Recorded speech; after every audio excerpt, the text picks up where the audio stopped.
El primer golpe en la puerta sonó a las 3:15 de la madrugada.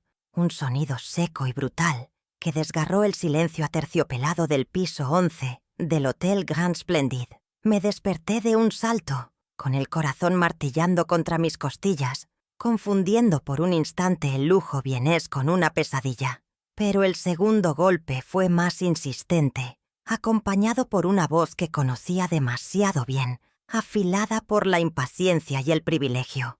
Era Laura, mi nuera, y su tono no era el de quien pide un favor, sino el de quien exige una rendición. Afuera, en el pasillo revestido de mármol y alfombras persas, la humillación me esperaba como un animal paciente, lista para devorar los restos de mi dignidad en el escenario más público e inesperado que jamás hubiera imaginado. «Esta habitación era para mí, Clara», gritó, y su voz rebotó en las paredes con una claridad vergonzosa. «Tiene la mejor vista, y la pagamos para disfrutarla. Sal de ahí ahora mismo». Cada palabra era una pequeña piedra, lanzada contra el barniz de nuestra supuesta armonía familiar. Me levanté lentamente. El frío del suelo de madera bajo mis pies descalzos era un ancla a la cruda realidad. No sentía miedo, ni siquiera tristeza en ese momento. Era una especie de curiosidad gélida, la de un científico observando una reacción química inevitable. Me preguntaba qué clase de persona viene a reclamar una suite de hotel en mitad de la noche, con la certeza de que el mundo le debe cada uno de sus caprichos. Antes de Mentación Sastira abrir, miré por la mirilla.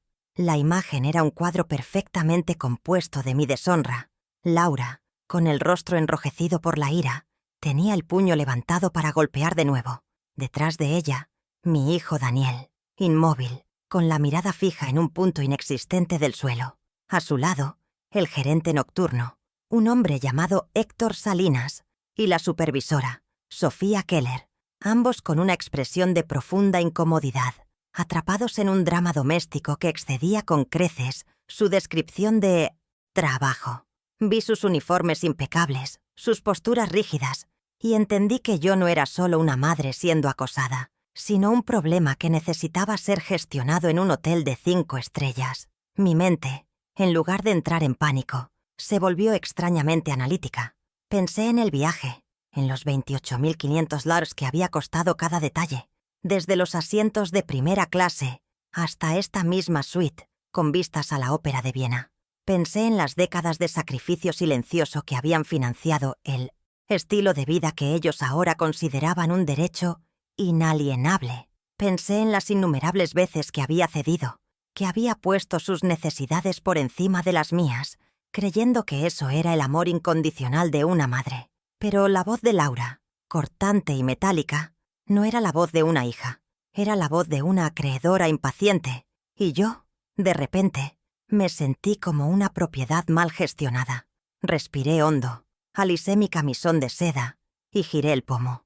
La puerta se abrió con un suave clic, revelando la escena en todo su esplendor patético. No miré a Laura. Mis ojos buscaron a mi hijo, el niño al que le había enseñado a ser un hombre de bien, el hombre que ahora se escondía detrás de su esposa. Mi voz salió serena, sin un temblor. «Daniel, no tienes nada que decir». Quería darle una última oportunidad, un último puente para que cruzara de vuelta hacia la decencia, hacia mí. Un simple gesto, una palabra, habría sido suficiente para detener la avalancha que se avecinaba. Pero él no se movió, no me miró. Simplemente existía en ese espacio como un fantasma de sí mismo. Su respuesta fue un murmullo cobarde, casi inaudible, dirigido a sus propios zapatos de diseñador. «Mamá, por favor, solo dásela para evitar un problema». Un problema. Así me definía en ese momento. Yo, su madre, era un obstáculo para la paz, un inconveniente en sus vacaciones de lujo. El problema no era la codicia de su esposa ni su propia falta de carácter. El problema era mi presencia, mi existencia en un espacio que ellos codiciaban. En ese instante, algo dentro de mí, algo antiguo y paciente, finalmente se rompió. El amor no murió con un estallido, sino con el silencio helado que siguió a sus palabras. Fue el fin de una era. Desde la puerta abierta, la luz de la suite iluminaba una pequeña escena sobre mi mesa de noche. Allí, Junto a un vaso de agua y mi libro estaba mi cartera, abierta. La esquina de mi tarjeta de crédito platino, la misma que había cubierto cada gasto de este viaje, brillaba sutilmente bajo la luz de la lámpara. Era una ironía tan amarga que casi me hizo sonreír. Estaban intentando desalojarme de un castillo que yo misma había construido y financiado hasta el último ladrillo. Ellos veían una suite de hotel. Yo veía un recibo detallado de mi propia estupidez, una factura por décadas de amor ciego que finalmente estaba lista para cobrar. Laura, al ver mi silencio como una capitulación, sonrió con suficiencia y me pasó por el lado sin siquiera rozarme, como si yo fuera una empleada del hotel. Entró en la suite, evaluando el espacio con la mirada de un conquistador. El personal del hotel, aliviado de que el conflicto hubiera terminado, me ofreció ayuda para trasladarme a otra habitación, una más pequeña, en un piso inferior. Asentí sin decir una palabra. Mientras un botones recogía mis pocas cosas, la puerta de la habitación de enfrente se cerró con un clic discreto. Un huésped curioso había presenciado todo el espectáculo. La humillación era ahora un hecho público, registrado en la memoria de extraños. Ya instalada en la habitación inferior, más pequeña y oscura, el silencio era diferente. No era pacífico, era denso, cargado de pensamientos no expresados y decisiones que empezaban a tomar forma. Me senté en el borde de la cama y miré por la ventana una vista mucho menos impresionante. Un patio interior, ladrillos y oscuridad. Ellos creían que me habían quitado una habitación con la mejor vista de Viena. Pobres ingenuos. No entendían que lo que realmente me habían dado era una perspectiva completamente nueva. Una claridad que el dinero no puede comprar. Me habían quitado una suite, pero me habían devuelto a mí misma. Esa noche en Viena, mientras ellos dormían plácidamente en mi suite, yo no pegué un ojo. Pero no fue por tristeza o por rabia.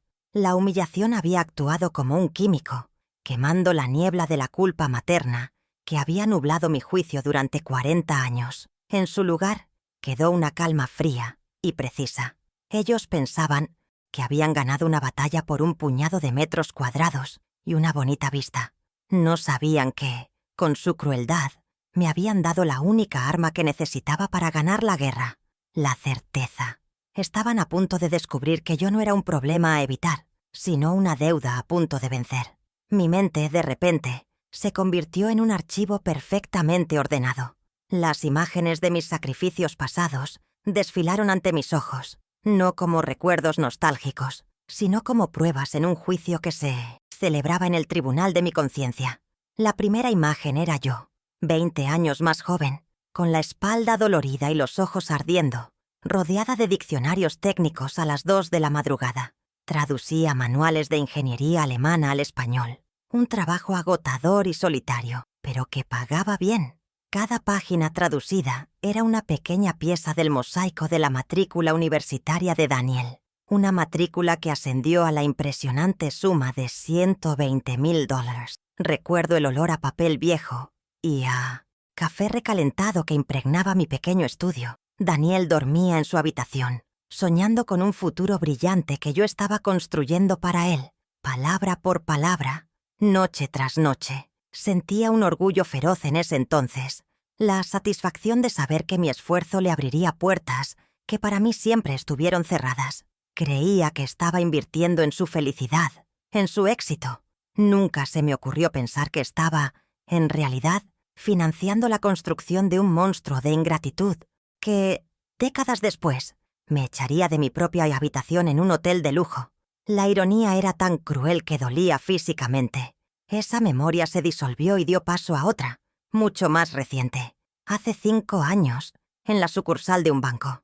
La luz era brillante, artificial. Sostenía un bolígrafo sobre un cheque de caja por $75,000. Daniel estaba a mi lado, sonriendo, con esa sonrisa encantadora que siempre usaba para conseguir lo que quería. «Mamá, es una inversión para el patrimonio de toda la familia», me dijo poniendo su mano sobre la mía. El dinero era para una ampliación de 80 metros cuadrados en la casa donde vivían con Laura, un nuevo estudio para él, una sala de estar más grande para sus fiestas. Firmé el cheque. Sentí una punzada de duda, una voz pequeña que me advertía que estaba cediendo demasiado. pero la ahogué con el deseo de ver a mi hijo feliz y próspero.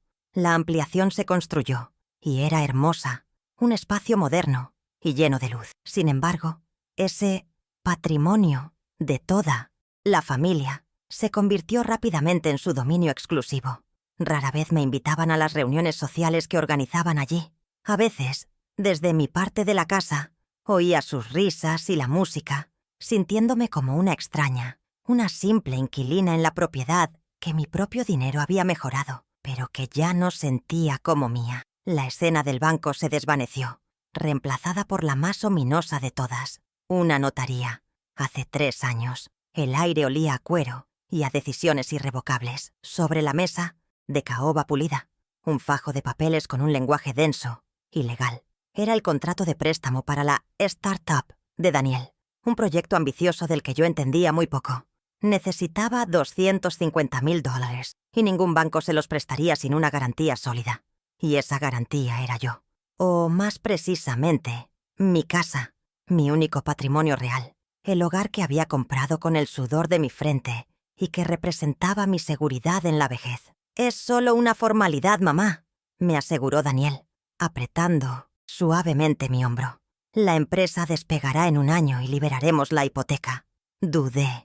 El notario, un hombre de rostro impasible, me miraba por encima de sus gafas, esperando mi firma. Sentí un frío glacial recorrer mi espalda, el instinto primario de autopreservación, gritándome que no lo hiciera. Pero miré a mi hijo, vi la desesperación en sus ojos, el pánico a fracasar, y mi corazón de madre se impuso a mi sentido común. Tomé el bolígrafo y firmé donde me indicaron. En ese momento, no solo puse en riesgo mi casa, les entregué el poder de destruirme.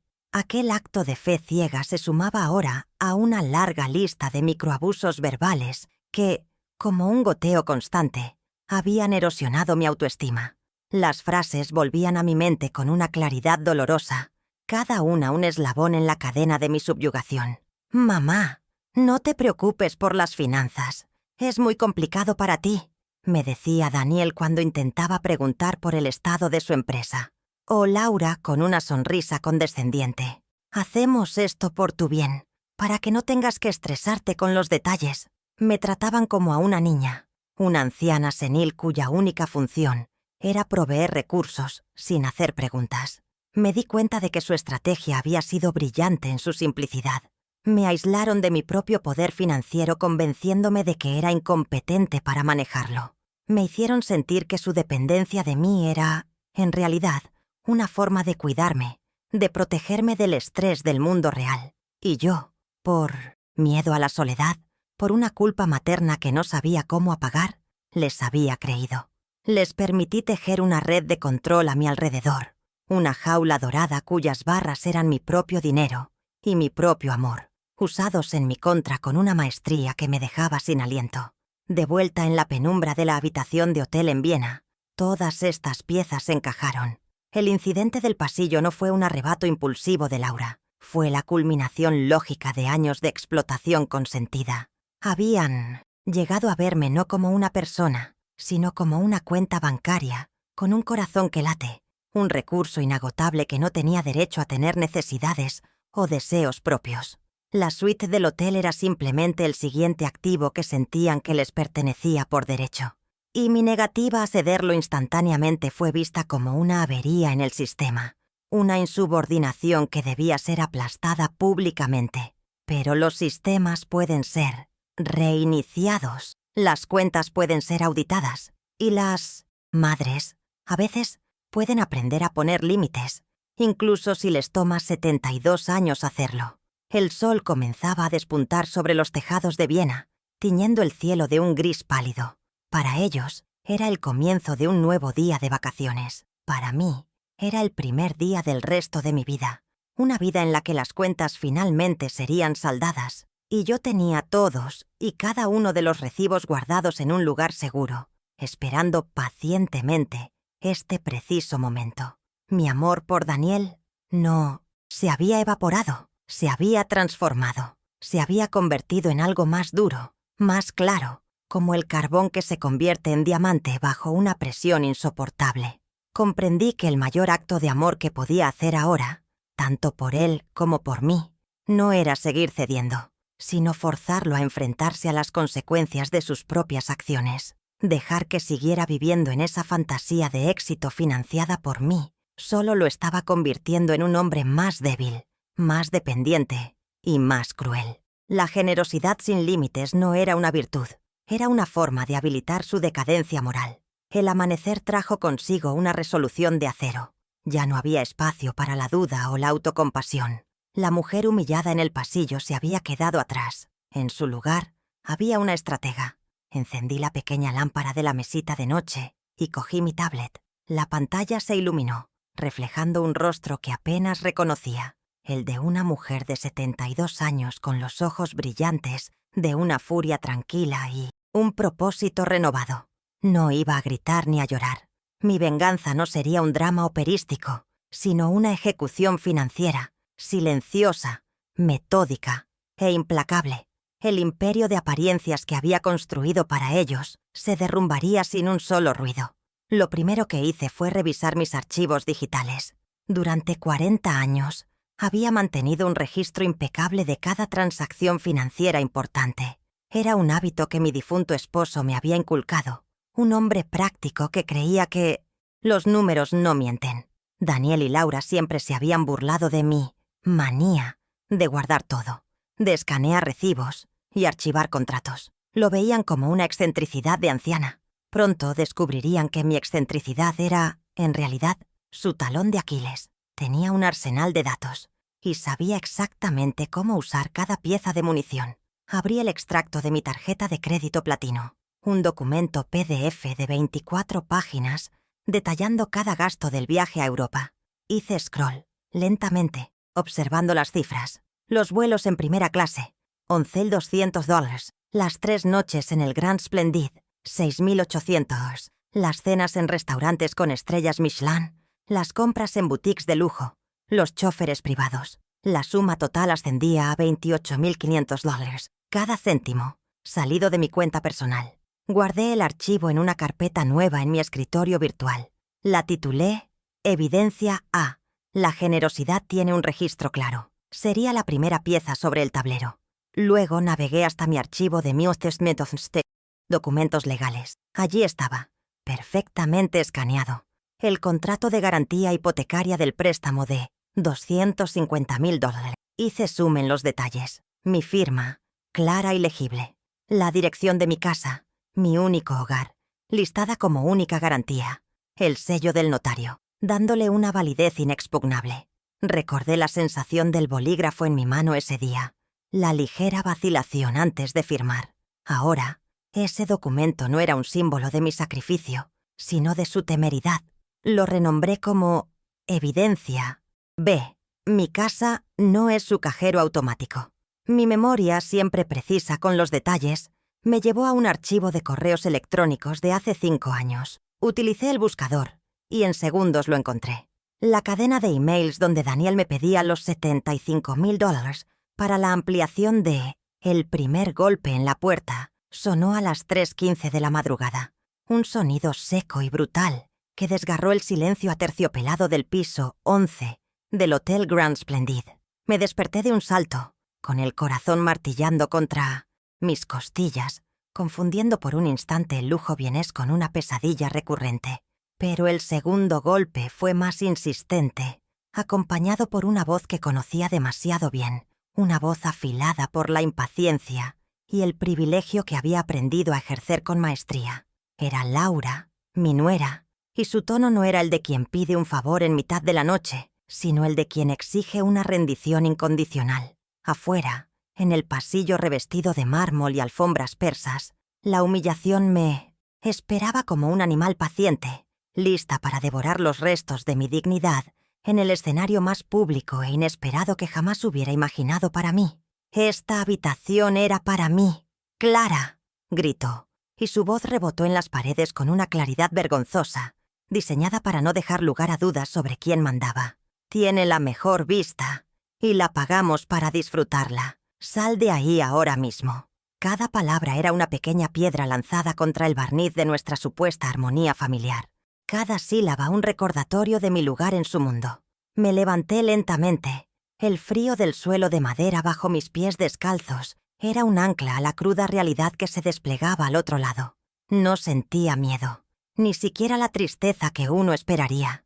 Era una especie de curiosidad gélida, la de un científico observando una reacción química inevitable. Me preguntaba qué clase de persona viene a reclamar una suite de hotel a las 3 de la mañana, con la certeza absoluta de que el universo le debe cada uno de sus caprichos. Antes de abrir, me asomé por la mirilla. La imagen era un cuadro perfectamente compuesto de mi deshonra pública. Laura, con el rostro enrojecido por una ira que parecía desproporcionada, tenía el puño levantado para golpear de nuevo.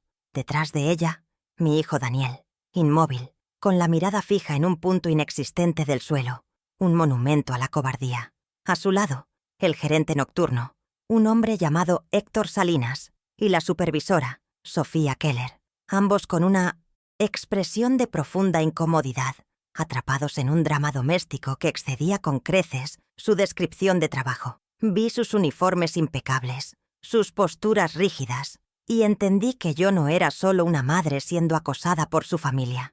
Era un problema que necesitaba ser gestionado en un hotel de 5 estrellas, una mancha en su reputación de tranquilidad y lujo. Mi mente, en lugar de entrar en pánico, se volvió extrañamente analítica, un refugio contra la tormenta emocional. Pensé en el viaje, en los $28.500 que había costado cada detalle, desde los asientos de primera clase hasta esta misma suite con vistas a la Ópera de Viena. Pensé en las décadas de sacrificio silencioso que habían financiado el estilo de vida que ellos ahora consideraban un derecho inalienable, una base sobre la que construían sus exigencias. Pensé en las innumerables veces que había cedido, que había puesto sus necesidades por encima de las mías, creyendo equivocadamente que eso era el amor incondicional de una madre. Pero la voz de Laura, cortante y metálica, no era la voz de una hija. Era la voz de una acreedora impaciente, y yo, de repente, me sentí como una propiedad mal gestionada, a punto de ser liquidada. Respiré hondo. Alisé mi camisón de seda con una calma que no sentía del todo, pero que necesitaba proyectar, y giré el pomo. La puerta se abrió con un suave clic, revelando la escena en todo su esplendor patético. No miré a Laura. Mis ojos buscaron a mi hijo, el niño al que le había enseñado a ser un hombre de bien, el hombre que ahora se escondía detrás de su esposa como un escudo. Mi voz salió serena, sin un solo temblor. Una pregunta que era a la vez una súplica y una sentencia. «Daniel, ¿no tienes nada que decir?» Quería darle una última oportunidad, un último puente para que cruzara de vuelta hacia la decencia, hacia mí. Un simple gesto, una palabra, habría sido suficiente para detener la avalancha que yo misma sentía que se avecinaba. Pero él no se movió. Su respuesta fue un murmullo cobarde, casi inaudible, dirigido a sus propios zapatos de diseñador de $700. «Mamá, por favor, solo dásela para evitar un problema». Un problema. Así me definía en ese momento crucial. Yo, su madre, la artífice de su comodidad, era un obstáculo para la paz, un inconveniente en sus vacaciones de lujo.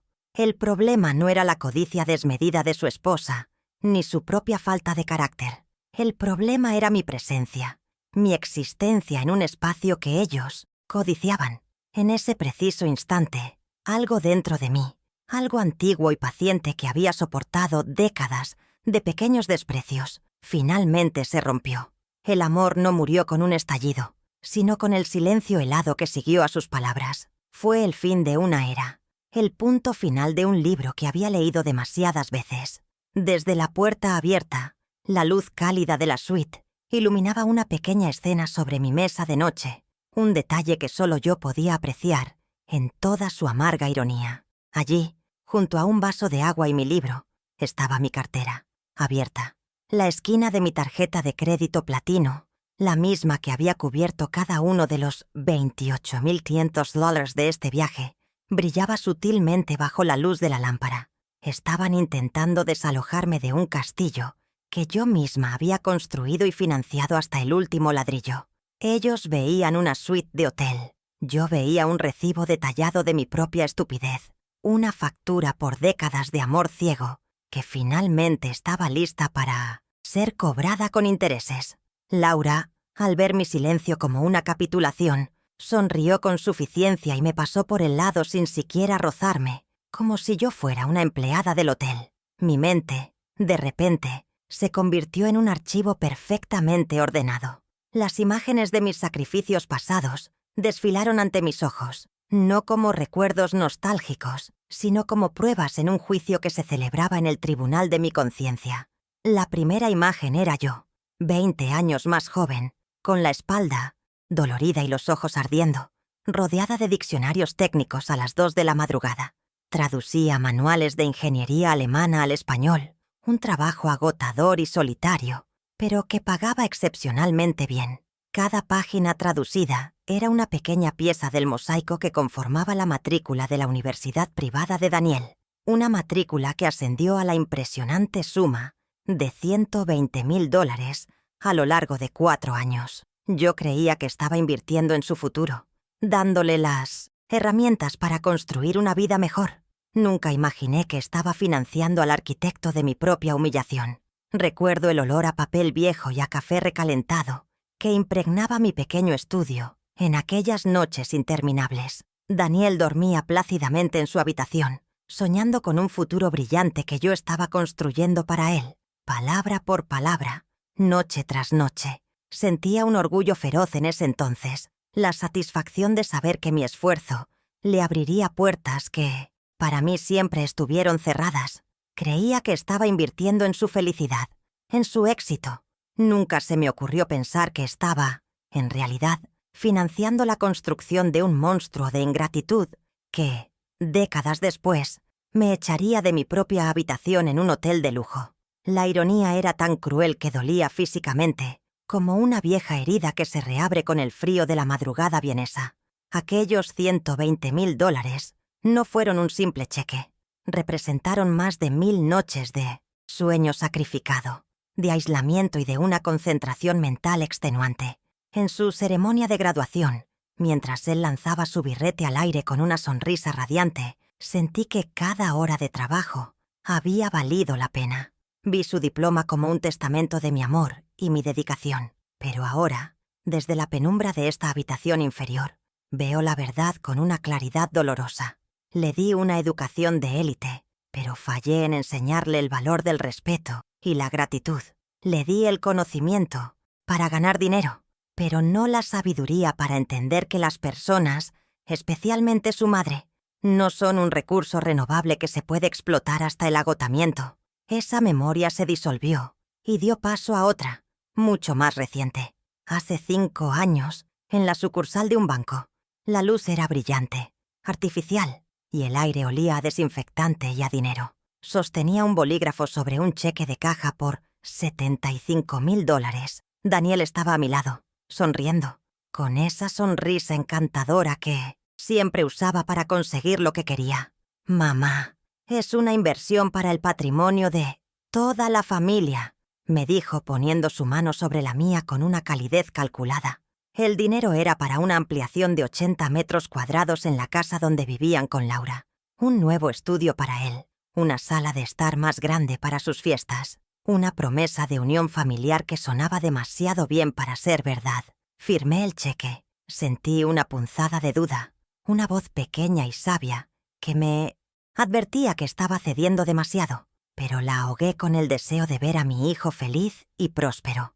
La ampliación se construyó, y era hermosa, un espacio moderno y lleno de luz. Sin embargo, ese patrimonio de toda la familia se convirtió rápidamente en su dominio exclusivo. Rara vez me invitaban a las reuniones sociales que organizaban allí. A veces, desde mi parte de la casa, oía sus risas y la música, sintiéndome como una extraña, una simple inquilina en la propiedad que mi propio dinero había mejorado. La promesa de un espacio compartido se había convertido en un muro invisible que me separaba de mi propia familia, bajo mi propio techo. Los $75,000 no solo compraron ladrillos y ventanas, compraron una separación. Les permitieron crear un enclave de lujo y exclusividad dentro de la casa, un recordatorio físico de que sus vidas y la mía corrían por vías paralelas que ya rara vez se cruzaban. Fue un movimiento estratégico brillante de su parte. Usaron mis recursos para establecer su independencia de mí, sin dejar de depender de mi apoyo financiero. Me convirtieron en la benefactora silenciosa, la dueña de la propiedad que solo era útil para firmar cheques, pero no lo suficientemente interesante para ser invitada a la fiesta. Esa sensación de ser usada y luego descartada fue un ensayo general para la humillación pública que experimentaría en Viena. La escena del banco se desvaneció, reemplazada por la más ominosa de todas, una notaría. Hace 3 años, el aire olía a cuero y a decisiones irrevocables. Sobre la mesa de caoba pulida, un fajo de papeles con un lenguaje denso y legal. Era el contrato de préstamo para la startup de Daniel, un proyecto ambicioso del que yo entendía muy poco, pero cuya necesidad de capital era desesperada. Necesitaba $250,000 y ningún banco se los prestaría sin una garantía sólida. Y esa garantía era yo. O, más precisamente, mi casa, mi único patrimonio real, el hogar que había comprado con el sudor de mi frente y que representaba mi seguridad en la vejez, mi último refugio. «Es solo una formalidad, mamá», me aseguró Daniel, apretando suavemente mi hombro, su voz un susurro de urgencia y promesas. «La empresa despegará en 1 año y liberaremos la hipoteca. Te lo juro». Dudé. El notario, un hombre de rostro impasible, me miraba por encima de sus gafas, esperando mi firma. Sentí un frío glacial recorrer mi espalda, el instinto primario de autopreservación gritándome que no lo hiciera. Pero miré a mi hijo, vi la desesperación en sus ojos, el pánico a fracasar, y mi corazón de madre se impuso a mi sentido común. Tomé el bolígrafo y firmé donde me indicaron. En ese momento, no solo puse en riesgo mi casa, les entregué el poder de destruirme por completo. Aquel acto de fe ciega se sumaba ahora a la larga lista de sacrificios. Cada firma, cada cheque, cada noche en vela, no habían sido actos de amor, sino ladrillos en el muro de su arrogancia.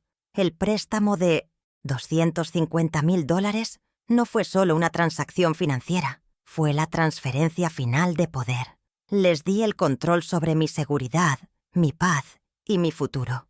La humillación en el pasillo del hotel no fue un incidente aislado, fue la consecuencia inevitable de haberles enseñado, una y otra vez, que mis límites no existían y que mis recursos eran infinitos. Ellos creían que yo era su red de seguridad. Estaban a punto de descubrir que la red había sido retirada, y la caída sería larga y dolorosa. De vuelta en la seguridad de mi hogar, el contraste con el opulento hotel vienés era casi violento. Allí, el lujo era un arma de humillación. Aquí, cada objeto contaba una historia de mi trabajo, de mi vida. Convertí la mesa de mi comedor, una sólida pieza de roble que había pertenecido a mis padres, en mi cuartel general. No necesitaba más que mi tablet y la vieja cartera de cuero donde, por más de 40 años, había archivado cada documento importante. Daniel y Laura siempre se burlaron de mi manía de guardarlo todo, llamándome anticuada. No entendían que no era un hábito, era un instinto de supervivencia. Mi primera acción fue abrir la aplicación de mi banco. Allí estaba, en formato PDF, la primera pieza de mi arsenal, el extracto de 24 páginas de mi tarjeta de crédito platino. Lo descargué y lo abrí en la pantalla grande de la tablet, la luz fría iluminando mi rostro. Cada línea era un pequeño monumento a mi ceguera. Los $11,200 en vuelos de primera clase, los $6,800 de las suites del Grand Splendid, las cenas de 300 euros por persona. El total, $28,500, parpadeaba en la parte inferior como una sentencia. Recordé las palabras de Laura en el pasillo. La pagamos para disfrutarla. Una mentira descarada, pronunciada con la convicción de quien está acostumbrado a que sus fantasías se conviertan en realidad a costa de otros. Guardé el archivo con un nombre nuevo. Evidencia A. La generosidad tiene un registro claro. Este documento no solo probaba que yo había pagado por mi propia humillación, demostraba su desconexión total con la realidad, el primer ladrillo que usaría para demoler su castillo de naipes. Pero el viaje era solo la punta del iceberg, una ofensa superficial comparada con las traiciones más profundas. Dejé la tablet a un lado y me dirigí a la caja fuerte oculta detrás de un cuadro en mi estudio. Con una precisión mecánica, introduje la combinación y la pesada puerta de acero se abrió con un suave siseo. Dentro, junto a las joyas de mi madre y mi testamento, estaba la carpeta de cuero. Al abrirla, el olor a papel viejo y a tinta de notario llenó el aire. Mis dedos, aunque ligeramente temblorosos, encontraron el documento que buscaba. Era grueso, de papel oficial, y cada página se sentía como una losa de plomo en mis manos. Era la prueba de mi mayor error, pero también la llave de mi liberación. El riesgo que corrí por amor se convertiría en el instrumento de su caída. Sobre la mesa, bajo la luz de una lámpara, examiné el contrato de garantía hipotecaria. Allí estaba mi firma, clara y firme, junto al sello en relieve del notario. La dirección de mi casa, mi único hogar, figuraba como la única garantía para el préstamo de $250,000 que su startup había solicitado. Recordé la mano de Daniel sobre mi hombro, su voz susurrando promesas de un éxito inminente. Ahora, ese documento era un arma apuntando directamente a mi corazón, a mi seguridad. Lo coloqué junto a la tablet, creando una narrativa visual de su escalada. Primero tomaron mi dinero para sus lujos, luego tomaron mi casa para sus fracasos. Lo renombré mentalmente. Evidencia B. Mi casa no es su cajero automático. La implicación era devastadora. Su empresa no solo era un fracaso, sino un fracaso que me arrastraría con ellos si no actuaba. En la misma carpeta, grapada a un estado de cuenta antiguo, encontré la siguiente pieza del rompecabezas. Era una cadena de correos electrónicos que había impreso hacía 5 años. La tinta se había desvanecido ligeramente, pero las palabras eran tan nítidas como el día en que las leí. Era la conversación sobre los $75,000 para la ampliación de la casa. Tomé un resaltador amarillo de mi escritorio y con un trazo lento y deliberado subrayé la frase clave de Daniel. Mamá, considéralo un préstamo. Te lo devuelvo en 24 meses, tan pronto como cerremos la primera ronda de inversión. Habían pasado 60 meses y no solo no había visto un centavo, sino que ese espacio se había convertido en su fortaleza privada, un lugar al que yo rara vez era bienvenida. La promesa rota ahora era una prueba física e irrefutable. Coloqué las hojas impresas junto al contrato hipotecario. La imagen era cada vez más clara, más condenatoria. No se trataba de olvidos o de dificultades financieras temporales. Era un patrón sistemático de engaño. La promesa de devolver el dinero de la ampliación nunca fue real. Fue el cebo para conseguir los fondos. Este documento que titulé Evidencia C. Las promesas se escriben. No solo me daba una base moral para mi plan, sino también una posible palanca legal. Demostraba una intención de defraudar, una manipulación emocional con fines económicos. Ya no me sentía como una víctima. Me sentía como una fiscal preparando un caso sólido, uno que no dejaba lugar a la duda razonable. Pero sabía que para desmantelar por completo su fachada, necesitaba algo más, algo que expusiera no solo sus acciones, sino su alma. La última pieza de evidencia fue la más difícil de obtener y la más dolorosa de escuchar. Siguiendo una recomendación de mi abogado, Javier, a quien llamé discretamente desde Viena, entendí que necesitaba una prueba de su intención actual, de su estado mental.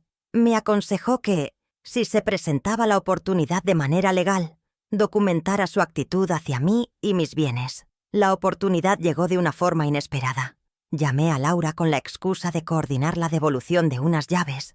Durante la conversación, ella se mostró impaciente y condescendiente. Al finalizar creyó haber colgado la llamada, pero su teléfono se quedó conectado. Y yo, siguiendo el consejo de Javier, dejé la grabadora de mi celular activada, simplemente escuchando el silencio. Pero no hubo silencio por mucho tiempo. Lo que escuché a continuación congeló la sangre en mis venas. La voz de Laura, ahora relajada y cruel, hablaba con una amiga que aparentemente estaba con ella. No te preocupes, es solo cuestión de tiempo.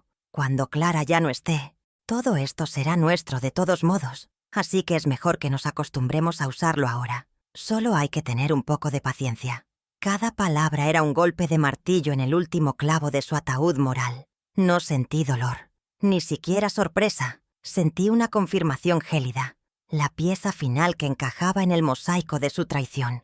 Guardé el archivo de audio en mi teléfono, una pequeña onda de sonido en la pantalla que representaba la verdadera naturaleza de su afecto. Era la prueba definitiva. No estaban esperando mi ayuda, estaban esperando mi muerte. El archivo de audio, que guardé con el nombre Evidencia de el futuro que planeaban para mí, era el arma más poderosa de mi arsenal. No era sobre dinero, ni sobre propiedades, era sobre la intención.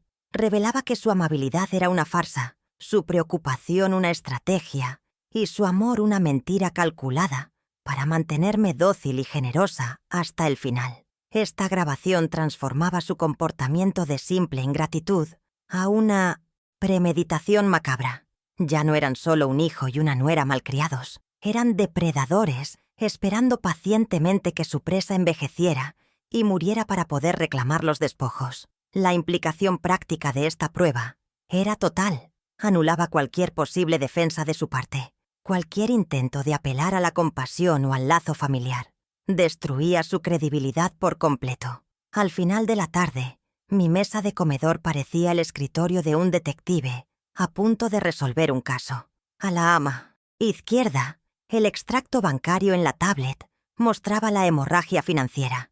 En el centro, el contrato hipotecario y los correos impresos documentaban el engaño patrimonial y las promesas rotas. Y a la derecha, mi teléfono, en silencio, contenía la prueba de su deslealtad fundamental. Tenía el pasado, el presente y el futuro de su traición desplegados ante mí. La mujer que habían humillado en Viena había muerto en ese pasillo. En su lugar, había nacido una estratega que ahora tenía todas las cartas. Mi plan ya no era una reacción emocional. Era una operación quirúrgica diseñada para amputar la parte enferma de mi vida.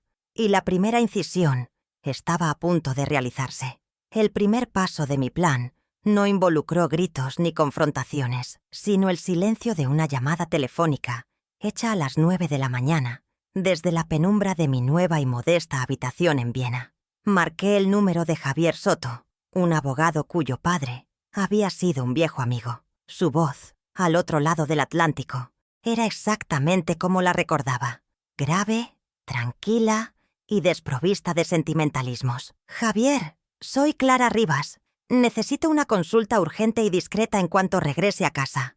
Por favor, ve preparando los documentos estándar para la revocación de todos los poderes notariales y una revisión exhaustiva de las garantías hipotecarias que he firmado en los últimos 5 años». No hubo preguntas innecesarias, solo un «entendido, Clara.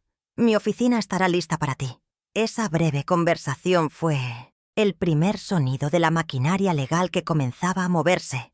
Un engranaje silencioso que pronto trituraría su mundo de fantasía. Inmediatamente después de colgar, abrí la aplicación de mi banco en la tablet. La interfaz, con sus tonos azules y blancos, parecía un oasis de orden en medio del caos emocional. Navegué hasta la sección de tarjetas de crédito, y allí estaban, bajo mi cuenta principal, 2 tarjetas suplementarias, una a nombre de Daniel Rivas y otra a nombre de Laura Méndez. Con 2 simples toques en la pantalla, seleccioné la opción «Cancelar permanentemente». El sistema me pidió una confirmación. «¿Estás segura de que desea proceder? Esta acción es irreversible». Presioné «Confirmar», sin la menor vacilación. En algún lugar de París, donde imaginaba que estarían de compras ese día, su poder adquisitivo acababa de evaporarse. Aún no lo sabían, pero su mundo de lujos ilimitados ya tenía una fecha de vencimiento y acababa de expirar. Mi siguiente movimiento fue abandonar el campo de batalla antes de que ellos despertaran. Entré en el sitio web de la aerolínea y compré un pasaje de regreso para esa misma noche, solo de ida, solo para mí. No era primera clase. Elegí un asiento en turista premium junto a la ventana, un pequeño lujo que me concedía a mí misma, pagado con mi propio dinero y para mi propio confort. No dejé una nota. No envié un mensaje. Simplemente empaqué mi pequeña maleta de mano y a las 7 de la tarde tomé un taxi al aeropuerto de Viena. Al tonto ver la ciudad iluminada alejarse a través de la ventanilla, no sentí tristeza ni remordimiento. Sentí el vértigo de la libertad. Estaba dejando atrás no solo un viaje desastroso, sino 40 años de un papel que ya no estaba dispuesta a interpretar. La primera fase de mi plan estaba en marcha. El vuelo de regreso fue un santuario de 10 horas de silencio y anonimato. Mientras el avión cruzaba el Atlántico, mi mente trabajaba con una claridad que no había sentido en décadas. Repasé cada documento, cada conversación, cada promesa rota. No era un ejercicio de autocompasión, sino una auditoría final. Estaba trazando el mapa de su dependencia, identificando cada punto de presión que usaría en los días venideros. El ruido del motor del avión era un zumbido constante que ahogaba cualquier duda. No estaba huyendo de ellos, estaba volando hacia el centro de mi poder, hacia mi hogar, el verdadero escenario donde se libraría la batalla final. Aterricé en mi ciudad sintiéndome no como una víctima, sino como una general regresando para comandar a sus tropas en su propio territorio. Llegué a mi casa, y la sensación de girar mi propia llave en la cerradura fue un acto de soberanía. El aire adentro olía a mis libros, a mis plantas, a mi vida. Todo estaba en su lugar. Un testimonio silencioso de un mundo que ellos no habían logrado contaminar por completo. Me preparé una taza de té de manzanilla y me senté en la mesa del comedor, mi mesa de roble macizo, que ahora se convertía en mi centro de operaciones. La noche fue tranquila. Dormí profundamente por primera vez desde el incidente en Viena. Al despertar, el lunes por la mañana, me vestí con un traje sastre de lino gris, me puse un discreto collar de perlas y tomé la vieja carpeta de cuero que contenía 40 años de pruebas. Estaba lista para mi reunión con Javier. El castillo de naipes que ellos llamaban vida estaba a punto de sentir el primer soplo de viento. La oficina de Javier Soto era un reflejo de su personalidad, minimalista, ordenada y con vistas a la ciudad desde un piso 20. No había adornos superfluos, solo estanterías llenas de libros de derecho y un escritorio de cristal impecable. Me recibió con un apretón de manos firme y un gesto hacia la silla de cliente. Coloqué mi carpeta de cuero sobre el cristal y el sonido sordo resonó en la habitación silenciosa. «Aquí está todo, Javier», dije, mi voz serena. Desde el primer cheque para la Universidad de Daniel hasta el contrato de garantía hipotecaria que firmé hace 3 años. Él abrió la carpeta y comenzó a examinar los documentos, uno por uno, con la concentración de un cirujano estudiando una radiografía. Su silencio no era incómodo. Era el sonido de un profesional validando la solidez de mi causa.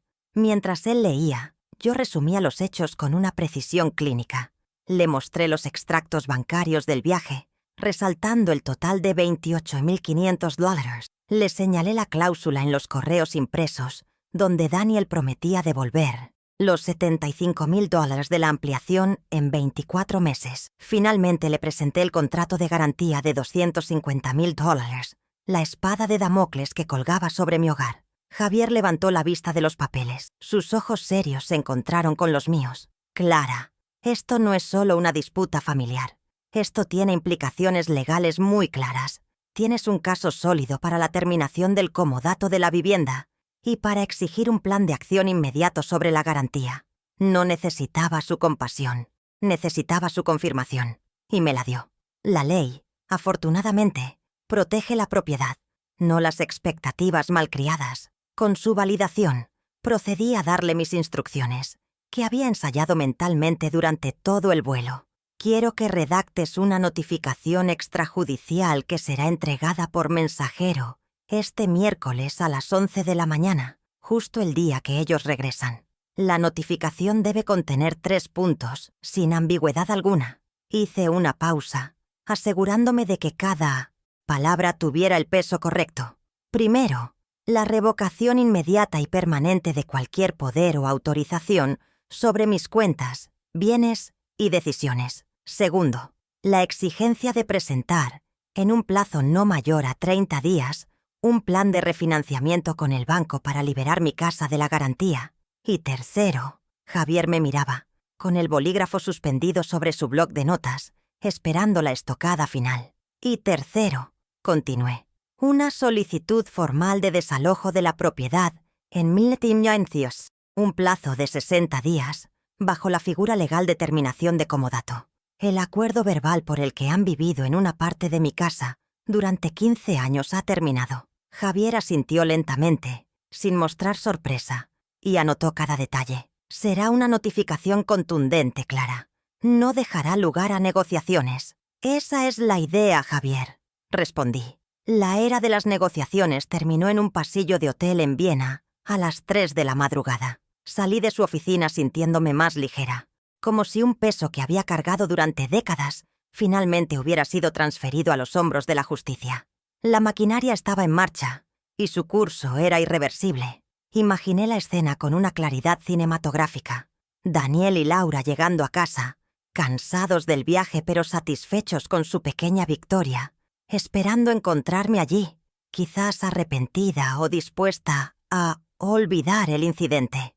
En cambio, serían recibidos por un sobre timbrado, entregado por un mensajero uniformado que les pediría una firma.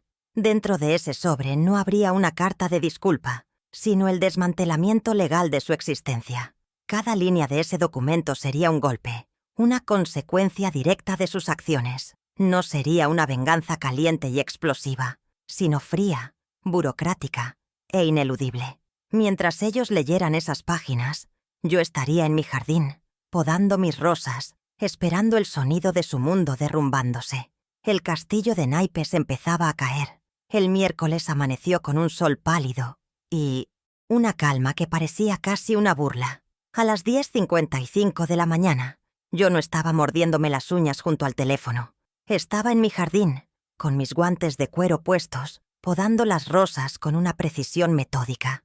Cada corte de las tijeras en el tallo era un sonido nítido y satisfactorio, un pequeño acto de remover lo muerto para que lo vivo pudiera florecer.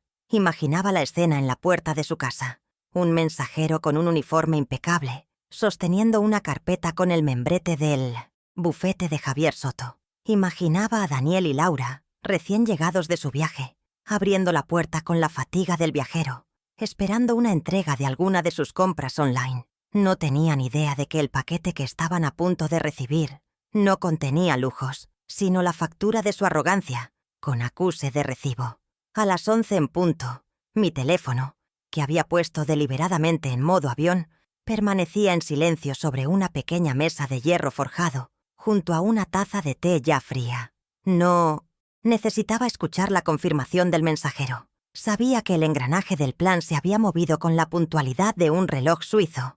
El sobre que les entregaron no era una carta personal, sino un instrumento legal. Su peso, el grosor del papel oficial, el sello en relieve del bufete. Cada detalle estaba diseñado para comunicar una verdad ineludible. La era de las conversaciones familiares y las súplicas emocionales había terminado. Habíamos entrado en el territorio de las cláusulas, los plazos y las consecuencias irrevocables. El poder había cambiado de manos, no con un grito, sino con el crujido de un sello de papel al romperse. Dentro de ese sobre, su mundo se desmoronaba en 3 actos concisos y brutales, redactados en un lenguaje legal que no dejaba espacio para la interpretación. Primero, la revocación inmediata y permanente de cualquier poder o autorización sobre mis cuentas, bienes y decisiones. El grifo de dinero se había cerrado para siempre. Segundo, la exigencia formal de presentar, en un plazo no superior a 30 días, un plan de refinanciamiento con el banco para liberar mi casa de la garantía de su préstamo fallido. Su fracaso ya no sería mi problema. Y tercero, el golpe final, una solicitud formal de desalojo de la propiedad en un plazo de 60 días, bajo la figura de terminación de comodato. El nido que habían construido con mi dinero y mi paciencia estaba a punto de ser desmantelado. 1 hora más tarde, a las 12 del mediodía, desactivé el modo avión. El aparato cobró vida con una violencia digital que casi me hizo sonreír. La pantalla se iluminó con una cascada de notificaciones. 27 llamadas perdidas de Daniel, 15 de Laura, y una cadena de mensajes de texto que evolucionaban de la confusión a la incredulidad y de ahí a la pura rabia. ¿Qué es esta broma, mamá? ¿El abogado se equivocó? Contesta el teléfono ahora. Y el último de Laura, una obra maestra de su propia ceguera. No puedes hacernos esto después de todo lo que hemos hecho por ti. La ironía era tan densa que casi podía tocarla. Mi pequeña victoria no era un rumor. Era un hecho confirmado por la histeria que vibraba en la palma de mi mano. El teléfono volvió a sonar. Era Daniel. Respiré hondo, no por nervios, sino para anclar mi voz en la calma más absoluta. Deslicé el dedo para contestar y activé el altavoz, colocando el teléfono sobre la mesa. Su voz estalló en el aire tranquilo de mi jardín, distorsionada por el pánico y la furia. «Mamá, ¿qué has hecho? ¿Te has vuelto completamente loca? Javier Soto nos ha enviado una carta de desalojo. Dice que nos cancelaste las tarjetas. Esto tiene que ser un error, una locura». No gritaba como un hombre, sino como un niño al que le han quitado su juguete favorito. Esperaba que mi respuesta fuera defensiva, quizás un sollozo, una disculpa, pero yo ya no era esa mujer. Mi voz salió plana, serena, como si estuviera comentando el estado del tiempo. «No es una locura, Daniel. Es una consecuencia», respondí, y el silencio que siguió a mis palabras fue más elocuente que su griterío. Cada punto en esa notificación es el resultado directo de una acción. La cancelación de las tarjetas es la consecuencia de la humillación en Viena. La exigencia sobre la hipoteca es la consecuencia de 3 meses de impago que descubrí. Y el desalojo es la consecuencia de darme cuenta de que mi casa no es un hotel de estancia permanente para quienes no me respetan. Pude oír su respiración, entrecortada, el sonido de su mente tratando de procesar una realidad para la que no estaba preparado. Él creía que el amor de una madre era un cheque en blanco sin fecha de vencimiento. Le estaba enseñando con 40 años de retraso que todas las cuentas tienen un día de cierre. De fondo, escuché un chillido y luego un forcejeo. Laura le había arrebatado el teléfono. Su voz era veneno puro. «Escúchame bien, vieja desagradecida. Has vivido de nosotros, de nuestra compañía, para no estar sola. Y así nos lo pagas. ¿Crees que puedes echarnos a la calle? Esta casa es tan nuestra como tuya. Daniel ha invertido su vida aquí». Era fascinante escuchar su versión de la historia. Una fantasía en la que ellos eran mis cuidadores y yo una carga a la que generosamente permitían vivir. No entendía que cada ladrillo de esa inversión de vida de Daniel había sido pagado por mis traducciones nocturnas, por mis ahorros, por mi sacrificio. Su desconexión con la realidad era tan profunda que era casi una condición clínica. En lugar de discutir o defenderme, apliqué la estrategia que Javier y yo habíamos acordado. Interrumpí su diatriba con una frialdad quirúrgica. «Laura», dije, y el uso de su nombre sin ningún apelativo familiar la silenció por un instante. «Esta es la última conversación que tendré con ustedes directamente. Cualquier comunicación futura, ya sea sobre los plazos de la notificación o la logística de su mudanza, debe canalizarse a través de mi abogado, Javier Soto. Tienen su número y su correo electrónico en los documentos que recibieron. Cualquier otra llamada o mensaje será considerado acoso y se tratará como tal».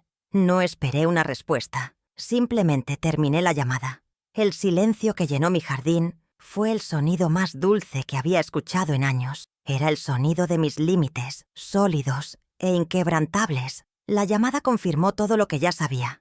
No hubo una pizca de arrepentimiento, ni una pregunta sobre mis sentimientos. No hubo un «Mamá, ¿por qué te sientes así?» Solo hubo ira por la pérdida de sus privilegios. Su reacción no fue la de un hijo herido, sino la de un inquilino furioso al que se le ha notificado el fin de su contrato de alquiler gratuito. Esta pequeña victoria, la entrega de la notificación y la llamada subsiguiente, había cambiado la dinámica de poder de forma irreversible. Yo ya no era la proveedora silenciosa y sumisa. Era la propietaria, la acreedora, la que dictaba los términos, pero sabía que esto no era el final. Era simplemente el final del principio. Su humillación pública ahora exigía una respuesta igual de pública. 2 días después, mi teléfono vibró con una notificación de un grupo de chat familiar. Era una invitación de Laura. «Hola a todos. Para celebrar nuestro regreso de un viaje inolvidable por Europa, Daniel y yo queremos invitarlos a una cena de bienvenida en casa el próximo sábado. Será una noche para compartir anécdotas y celebrar la unión familiar». Leí el mensaje 2 veces. Entendí de mi inmediato. No era una rama de olivo. Era un campo de batalla. Querían reunirme frente a toda la familia, en su territorio, para pintarme como la villana, la madre cruel y senil que los estaba atacando sin motivo. Sonreí. Aceptaban mi desafío. Y yo iría a su cena. Pero no iría sola. Llevaría conmigo mi carpeta de cuero, llena de 40 años de recibos. La guerra no se ganaría en privado. Se ganaría con testigos. El sábado por la noche llegué a la casa a las 8 en punto. Ni un minuto antes, ni un minuto después. La puerta, de una madera oscura y costosa, que yo misma había pagado, se abrió para revelar una escena de perfecta hipocresía. La ampliación de 80 metros cuadrados estaba llena de familiares, tíos, primos, sobrinos, todos convocados para ser el jurado en el juicio que Laura y Daniel planeaban celebrar contra mí. El aire olía a vino caro y a un cordero asado que, sin duda, habían comprado con los últimos vestigios de mi dinero. Laura me recibió con una sonrisa tan brillante como falsa, su vestido de seda susurrando promesas de una velada civilizada. No sabía que yo no había venido a defenderme, sino a dictar sentencia. En mi mano, la vieja carpeta de cuero se sentía sólida y pesada, el peso de 40 años de verdades documentadas. Me senté en el lugar que me asignaron, una silla al extremo de la mesa, como si fuera una invitada de menor importancia. Observé en silencio mientras ellos representaban su obra. Contaron anécdotas del viaje, omitiendo cuidadosamente el incidente del hotel, pintando un cuadro de armonía familiar que solo yo sabía que era una mentira. Daniel, en el centro de la mesa, parecía un rey en su corte, recibiendo las felicitaciones por su supuesto éxito empresarial. Levantó su copa de cristal, el vino tinto arremolinándose dentro. «Quiero proponer un brindis», dijo, su voz resonando con una confianza que no le pertenecía, «por la familia y por la generosidad que siempre nos mantiene unidos, sin importar las dificultades». El tintineo de las copas fue mi señal. Era el momento. Lentamente, con la mirada de todos puesta en mí, me puse de pie. «Hablando de generosidad, Daniel, me alegra que saques el tema», dije, y mi voz, tranquila y clara, cortó el murmullo festivo como un cuchillo. Abrí mi carpeta de cuero sobre la mesa y deslicé la primera pila de papeles hacia el centro. Eran 24 páginas impresas, pulcramente grapadas. «Aquí tienen el detalle completo de los $28.500 que costó ese inolvidable viaje a Europa. Un regalo mío, por supuesto». Hice una pausa, dejando que la cifra flotara en el aire. Las sonrisas se congelaron en los rostros de mis familiares. Daniel palideció. Pensé que sería útil tener un registro claro, ya que Laura insistió en el pasillo del hotel en que ellos lo habían pagado. Como pueden ver en el extracto, cada centavo, desde los vuelos de primera clase hasta el último café, fue cargado a mi cuenta personal. La atmósfera en la habitación cambió, instantáneamente. El calor de la celebración se disipó, reemplazado por un frío incómodo. Los tíos y primos se miraron unos a otros, sus expresiones pasando de la alegría a la confusión. Laura intentó reír, un sonido agudo y forzado. «Ay, Clara, siempre tan literal con tus cuentas». Obviamente era una forma de hablar, un agradecimiento a tu generosidad, pero sus palabras sonaron huecas, una defensa débil ante la evidencia física que yacía sobre la mesa. La tía Marta, conocida por su franqueza, tomó una de las hojas y la examinó por encima de sus gafas de leer. 28.500, murmuró, y el número se extendió por la mesa como una mancha de vino en un mantel blanco. La primera fisura en su fachada de éxito y autonomía se había abierto para que todos la vieran. «Y ya que estamos aclarando las finanzas familiares», continué, mi voz manteniendo el mismo tono sereno, Hablemos de esta hermosa ampliación en la que estamos cenando. Saqué la segunda prueba de mi carpeta. La cadena de correos electrónicos impresos de hacía 5 años. Coloqué las hojas junto a los extractos bancarios. Recuerdo perfectamente cuando me pediste los $75,000 para construirla, Daniel. Dijiste, y cito textualmente de este correo. Levanté la hoja y leí la frase que había subrayado en amarillo. Mamá, considéralo un préstamo. Te lo devuelvo en 24 meses. Han pasado 60 meses, el doble del plazo prometido.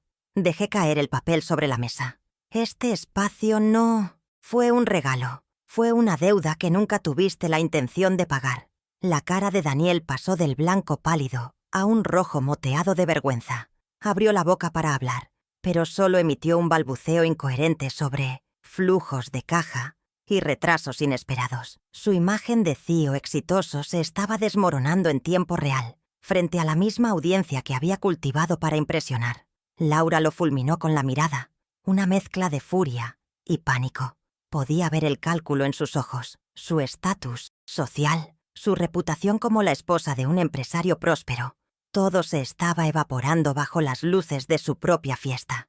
El cordero en los platos se enfriaba, olvidado. Nadie comía, nadie hablaba, solo esperaban, porque sentían que la ejecución pública aún no había terminado. Y tenían razón. Pero un viaje y una ampliación son solo dinero, dije, y el tono de mi voz se volvió más grave. Saqué el tercer documento de la carpeta. Era grueso, con sellos oficiales y una cinta azul. El contrato de garantía hipotecaria.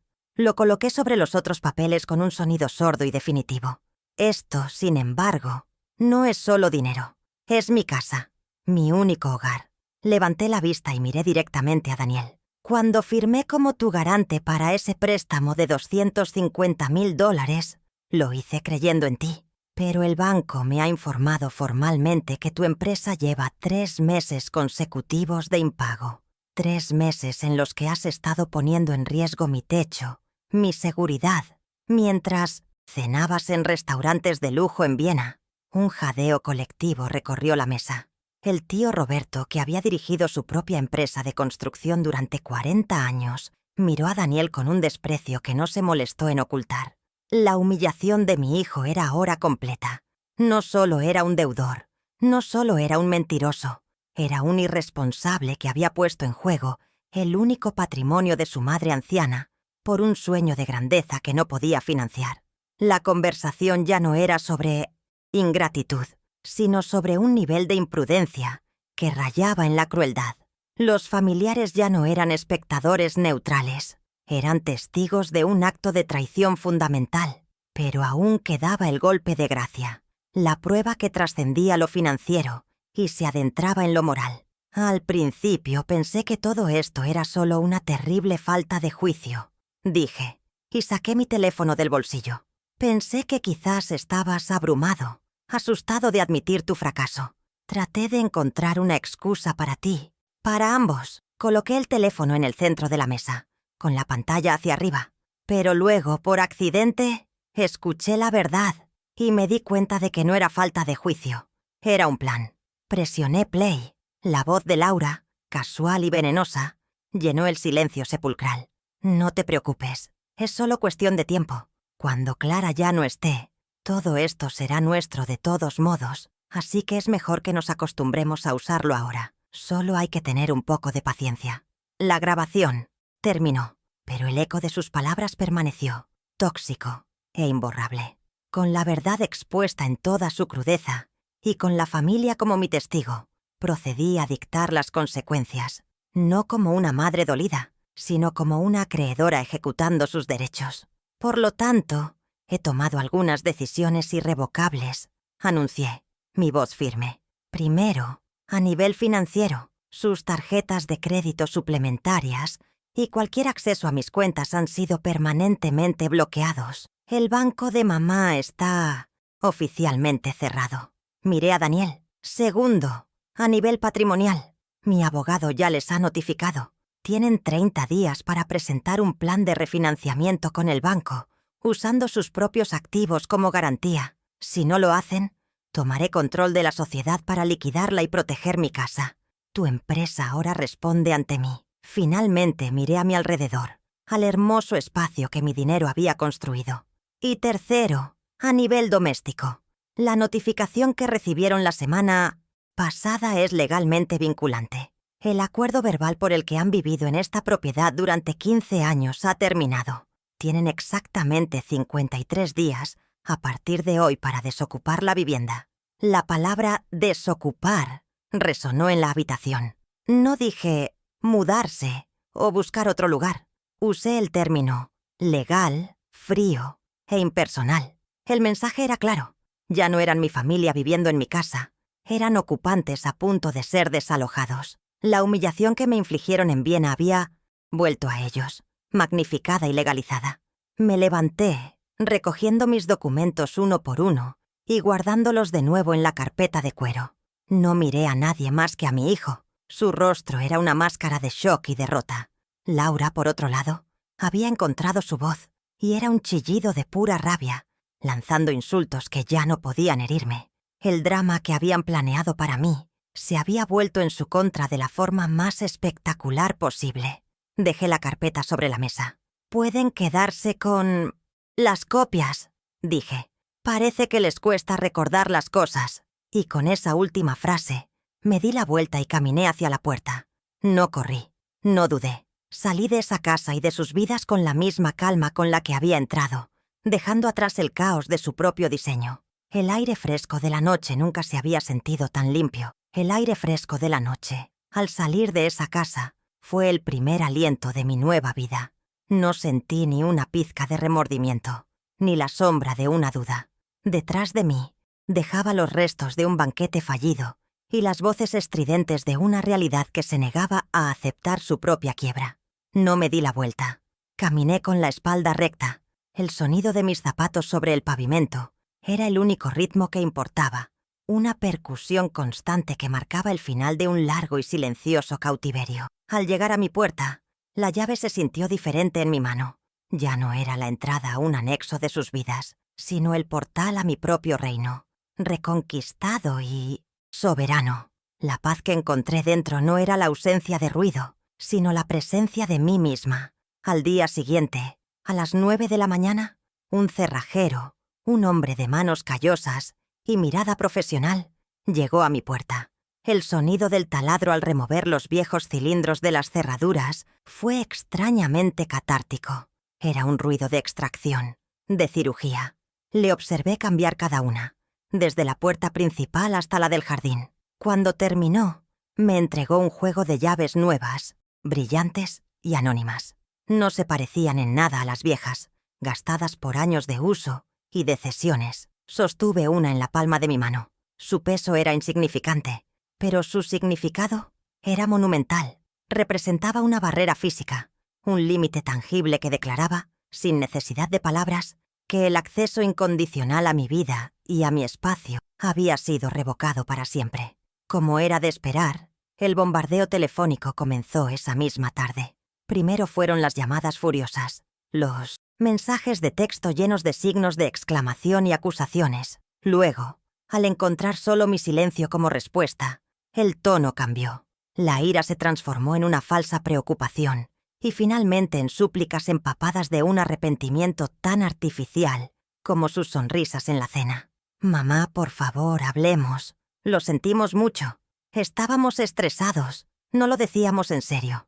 Leía sus mensajes en la pantalla de mi teléfono con la distancia de un observador, y luego, con un simple movimiento del pulgar, los borraba sin contestar. Sus palabras ya no tenían poder. Eran solo ecos de un mundo al que yo ya no pertenecía. Mi única respuesta fue el silencio, un muro reforzado por la profesionalidad de Javier Soto.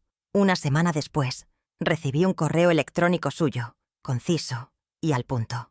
«Clara, he recibido 3 llamadas del señor Rivas y 2 de su esposa. En cada ocasión, les he reiterado formalmente que toda comunicación debe ser canalizada por escrito, a través de esta oficina. Les he informado de las posibles consecuencias legales de cualquier intento de contacto no solicitado.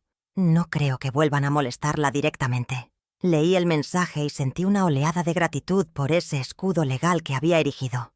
La frontera no era solo física, con cerraduras nuevas, sino también burocrática, defendida por el lenguaje impersonal y firme de la ley. El golpe final para su antiguo mundo llegó exactamente 30 días después de la cena, el último día del plazo que les había dado. Una carta certificada del banco aterrizó en mi buzón. Con manos firmes, la abrí. En su interior, un documento oficial confirmaba que el préstamo empresarial de $250,000 había sido refinanciado y que mi propiedad quedaba completamente liberada de cualquier garantía. Al parecer, enfrentados al abismo de perderlo todo, habían encontrado recursos que juraban no tener. Sostuve ese papel, esa prueba de mi libertad patrimonial, y por primera vez en 3 años respiré sin sentir el peso de una posible ruina sobre mis hombros. Mi casa volvía a ser solo mía. Mi rutina se transformó. Las mañanas ya no estaban teñidas por la ansiedad de un posible encuentro incómodo en la cocina o por el sonido de su coche saliendo a toda prisa del garaje. El silencio en la casa era diferente. Era un silencio pleno, no vacío. Empecé a usar la ampliación que había pagado, convirtiéndola en un luminoso estudio de lectura y jardinería. Coloqué mis libros, mis plantas, mi música. Cada rincón de la propiedad se sentía mío de nuevo. Redescubrí el placer de las pequeñas cosas, un desayuno largo con el periódico, una tarde entera dedicada a un solo libro, el simple acto de caminar descalza por mi propia casa sin sentirme una intrusa. Mi jardín se convirtió en mi santuario. Pasaba horas allí, con mis guantes de cuero y mis tijeras de podar, cuidando de mis rosas. Aprendí que para que una rosa florezca con fuerza, hay que cortar sin piedad las ramas muertas, las que solo consumen savia y no dan nada a cambio. Era un trabajo metódico y honesto. Las espinas no me asustaban. Eran un recordatorio de que las cosas hermosas a menudo necesitan protegerse. Cada capullo que se abría era una pequeña victoria, un testimonio de que la vida, cuando se le da el espacio y los cuidados adecuados, siempre encuentra la manera de prosperar después de un invierno largo y duro. Fue en una de esas mañanas de sábado, mientras estaba arrodillada junto a un rosal, que oí pasos en el césped. Levanté la vista y vi a mi nieto Leo, de 16 años, acercándose. No venía con la urgencia de quien trae malas noticias o la mano extendida de quien pide algo. En sus manos sostenía 2 tazas de café humeante. «Una para usted, abuela», dijo con una sonrisa tímida. «Negro, sin azúcar, como le gusta». Me entregó la taza y se sentó en el pequeño banco de hierro a mi lado, sin decir nada más, simplemente compartiendo el silencio y el sol de la mañana. Su gesto, tan simple y tan profundo, valía más que todas las disculpas falsas que había recibido. No hablamos de sus padres, ni del desalojo, ni del dinero. En lugar de eso, me preguntó por mis viajes de joven, por mi trabajo como traductora. Quería saber cómo era vivir en Alemania en los años 80, si era difícil traducir manuales de ingeniería, si extrañaba esa vida. Mientras le contaba anécdotas que creía olvidadas, sentí como una parte de mí, la Clara que existía antes de ser solo mamá, despertaba de un largo letargo. Por primera vez en 1900 décadas, alguien de mi familia no me miraba como una fuente de recursos, sino como una persona con una historia, con una vida propia que valía la pena conocer. Mientras le contaba mis historias, observaba su rostro, la genuina curiosidad en sus ojos. Comprendí la diferencia fundamental entre el amor y la dependencia. El amor de Leo era una pregunta, un deseo de conectar. El amor de Daniel y Laura había sido una demanda, una expectativa de provisión ininterrumpida. Me di cuenta de que mi generosidad sin límites no los había hecho felices, los había hecho débiles, incapaces de valerse por sí mismos y ciegos a las necesidades de los demás. Al protegerlos del fracaso, les había negado la oportunidad de aprender, de crecer, de convertirse en personas completas. Mi mayor error no fue darles demasiado, sino pedirles demasiado poco a cambio. Miré a mi nieto, que escuchaba atentamente mi relato sobre un congreso en Múnich, y vi el futuro. Vi la posibilidad de un legado diferente, No de dinero o propiedades, sino de respeto mutuo y de verdadera conexión. La cadena de dependencia se había roto. Daniel y Laura, ahora forzados a construir su propia vida desde los cimientos, tendrían la oportunidad de encontrar su propio valor, lejos de mi sombra protectora. Y yo, libre de la carga de ser su red de seguridad, podía finalmente ser simplemente Clara. El doloroso proceso de desmantelar la vida que había construido había sido, en realidad, un acto de liberación para todos. El sol calentaba mi rostro mientras sostenía la taza de café que mi nieto me había traído. El aroma de las rosas se mezclaba con el del café recién hecho, una sinfonía de mi nueva paz. Durante décadas, mi mayor miedo fue romper a mi familia. No entendí que yo no la estaba sosteniendo. La estaba aprisionando con un peso que no me correspondía. Ahora, por fin, todos somos libres.